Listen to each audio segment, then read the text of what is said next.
जय हिंद साथियों, वंदे मातरम। स्वागत है आपका अपने यूट्यूब चैनल शिक्षा सागर अकेडमी पे। आई होप आप अच्छे होंगे, मस्त होंगे, स्वस्थ होंगे।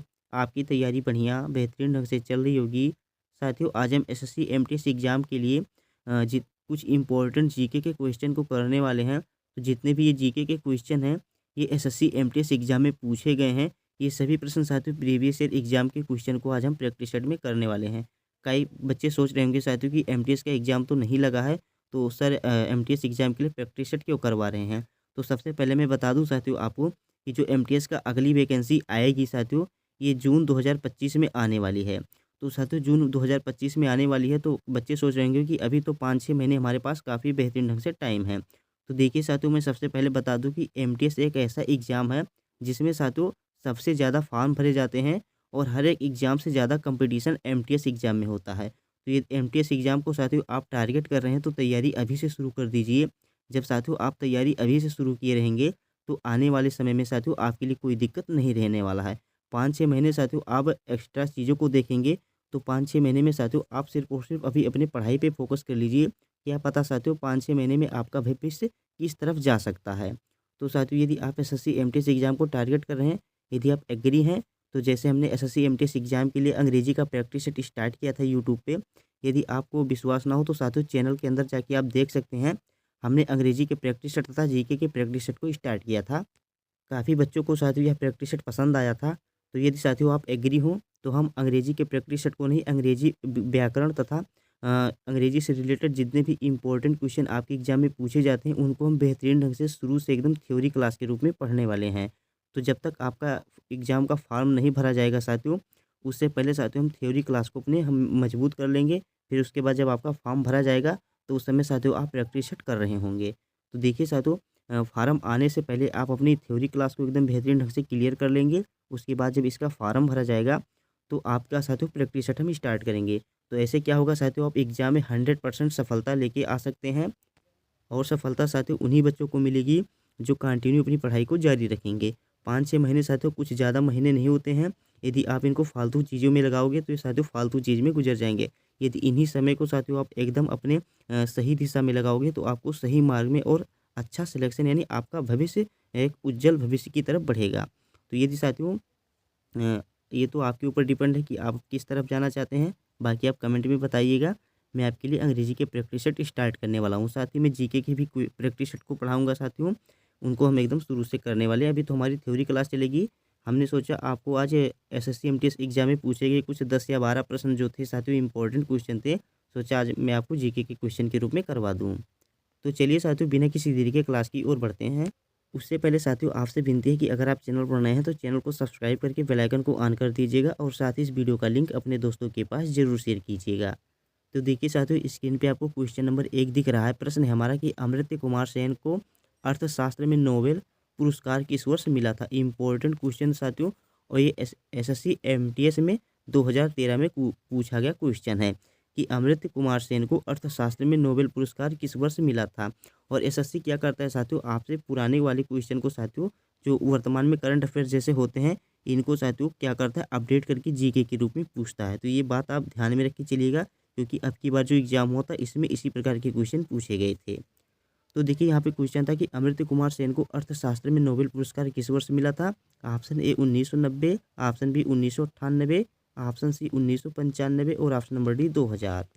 तो साथियों यहाँ पे राइट आंसर होगा अमर्त्य कुमार सेन को अर्थशास्त्र में नोबेल पुरस्कार साथियों 1998 में मिला था। कब मिला था साथियों? तो 1998 में मिला था। तो यहाँ पे हमारा right answer option number B हो जाएगा। स्क्रीन पे नेक्स्ट क्वेश्चन है साथियों, प्रश्न नंबर 2 है। प्रश्न है हमारा, विश्वव्यापी महामंदी कब हुई थी? ये भी साथियों एमटीएस एग्जाम 2013 में पूछा गया क्वेश्चन है कि विश्वव्यापी महामंदी कब हुई थी। Option A 1930, option B 1936, option C 1929 और ऑप्शन नंबर डी 1928।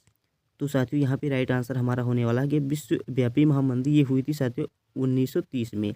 कब हुई थी साथियों? तो 1930 में हुई थी। तो यहाँ पे हमारा right answer option number A हो जाएगा। अगला क्वेश्चन है साथियों, प्रश्न नंबर 3 है। प्रश्न है कि निम्नलिखित में से कौन सी एक अखिल भारतीय सेवा नहीं है? एमटीएस एग्जाम 2013 में पूछा गया क्वेश्चन है।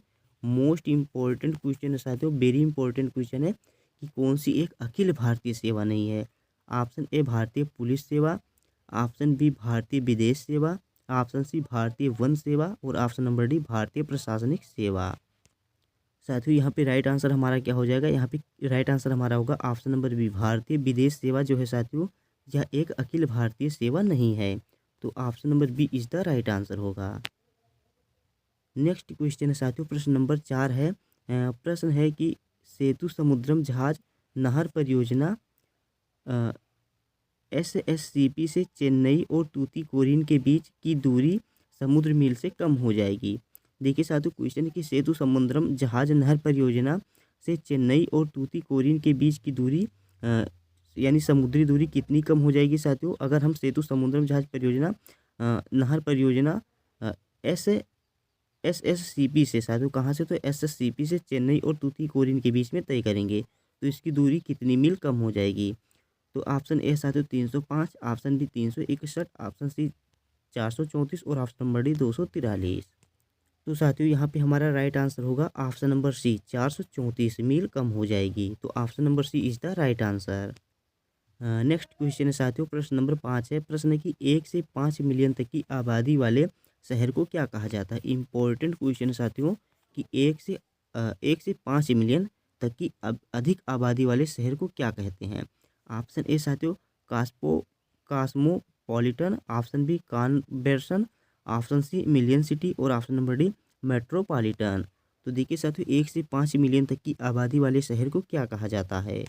तो साथियों 1 से 5 मिलियन तक की आबादी वाले शहर को साथियों मेट्रोपॉलिटन कहते हैं। क्या कहते हैं साथियों, तो मेट्रोपॉलिटन कहते हैं। तो यहाँ पे हमारा option number D is the right answer होगा। नेक्स्ट क्वेश्चन है साथियों, प्रश्न नंबर 6 है हमारा कि क्योटो प्रोटोकॉल विभिन्न देशों द्वारा हस्ताक्षरित एक समझौता किससे संबंधित है। क्योटो प्रोटोकॉल साथियों विभिन्न देशों द्वारा हस्ताक्षरित एक समझौता या किससे संबंधित है। तो साथियों देखिए क्योटो प्रोटोकॉल का संबंध किससे है। ऑप्शन ए गहरे समुद्र में तेल और खनिज अन्वेषण से, ऑप्शन बी स्वच्छ पर्यावरण और जलवायु परिवर्तन से, ऑप्शन सी किसी भी प्राकृतिक आपदा से मानव को बचाने के लिए साझा खाद्य भंडार का निर्माण, और ऑप्शन नंबर डी है साथियों अंतर्राष्ट्रीय व्यापार।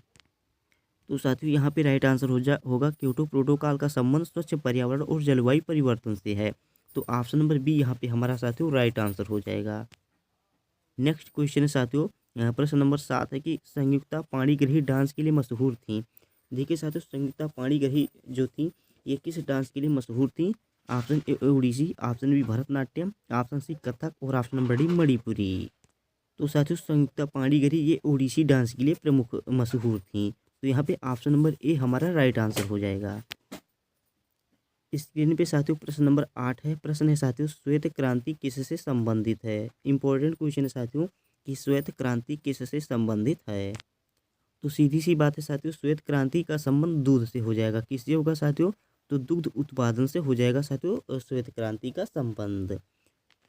और साथियों बात करें श्वेत क्रांति के जनक तो ये थे साथियों वर्गीज कुरियन। कौन थे साथियों, तो ये वर्गीज कुरियन जो थे साथियों ये श्वेत क्रांति के जनक थे। नेक्स्ट क्वेश्चन साथियों प्रश्न नंबर 9 है। सबसे योग्य व्यक्ति ही जीवित रहता है कहावत किसने प्रस्तावित की थी। जो सबसे योग्य व्यक्ति होता है साथियों वही जीवित रहता है, यह कहावत यानी यह वचन किसने कहा था। Option A Lamarck, option B Darwin, option C William और ऑप्शन नंबर डी हैक्सले। तो साथियों सबसे योग्य व्यक्ति ही जीवित रहता है यह कहावत कहा था साथियों डार्विन ने। तो ऑप्शन नंबर बी यहाँ पे हमारा साथियों राइट आंसर हो जाएगा। नेक्स्ट प्रश्न है साथियों प्रश्न नंबर 10 है। प्रश्न है कि भारत में चंद्र मिशन को क्या नाम दिया गया है। भारत में चंद्र मिशन को क्या नाम दिया गया है। ये क्वेश्चन साथियों 2014 में पूछा गया क्वेश्चन था। तो 2014 के हिसाब से साथियों यहाँ पे ऑप्शन आपके दिए हैं। तो भारत में चंद्र मिशन को क्या नाम दिया गया है। ऑप्शन ए साथियों विक्रम प्रथम, ऑप्शन बी चंद्रयान प्रथम, ऑप्शन सी कल्पना द्वितीय और ऑप्शन नंबर डी एस्ट्रोसैट है।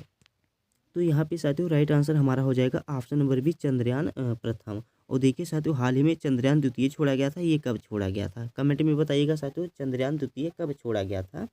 तो यहाँ पे क्वेश्चन साथियों 2014 में पूछा गया था। तो उस हिसाब से यहाँ पे साथियों आपके ऑप्शन थे कि भारत में चंद्र मिशन को क्या नाम दिया गया है।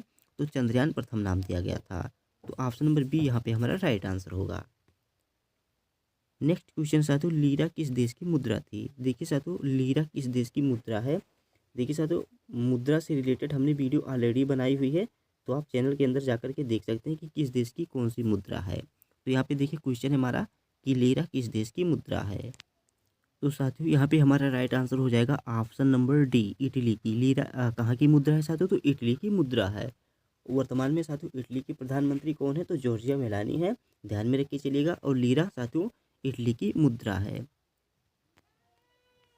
अगला क्वेश्चन है साथियों, प्रश्न नंबर 12 है। प्रश्न है कि सशस्त्र बलों का सर्वोच्च कमांडर इन चीफ कौन है? साथियों सशस्त्र बलों का सर्वोच्च कमांडर इन चीफ कौन है? ऑप्शन ए प्रधानमंत्री, ऑप्शन बी रक्षा मंत्री, ऑप्शन सी राष्ट्रपति और ऑप्शन नंबर डी उपराष्ट्रपति। तो साथियों सशस्त्र बलों का सर्वोच्च कमांडर इन चीफ होते हैं साथियों कौन? तो राष्ट्रपति होते हैं। तो ऑप्शन नंबर सी यहाँ पे हमारा राइट आंसर हो जाएगा। अगला क्वेश्चन है साथियों, और आज का अंतिम प्रश्न है। प्रश्न है कि जनगणना 2011 के अनुसार भारत का दूसरा सबसे अधिक आबादी वाला राज्य कौन सा है? एमटीएस एग्जाम 2014 में पूछा गया क्वेश्चन है। तो जो 2014 में एग्जाम हुआ था साथियों, उसमें यह पूछा गया क्वेश्चन था। तो उस हिसाब से साथियों यहाँ पे आपके ऑप्शन है कि जनगणना 2011 के अनुसार भारत का दूसरा सबसे अधिक आबादी वाला राज्य कौन सा है? ऑप्शन ए साथियों Paschim Bangal, option B Rajasthan, option C Maharashtra और ऑप्शन नंबर डी बिहार। तो यहाँ पे करेक्ट आंसर होगा साथियों यहाँ ऑप्शन नंबर सी महाराष्ट्र। साथियों देखिए 2011 के अनुसार साथियों भारत का दूसरा सबसे अधिक आबादी वाला राज्य महाराष्ट्र है।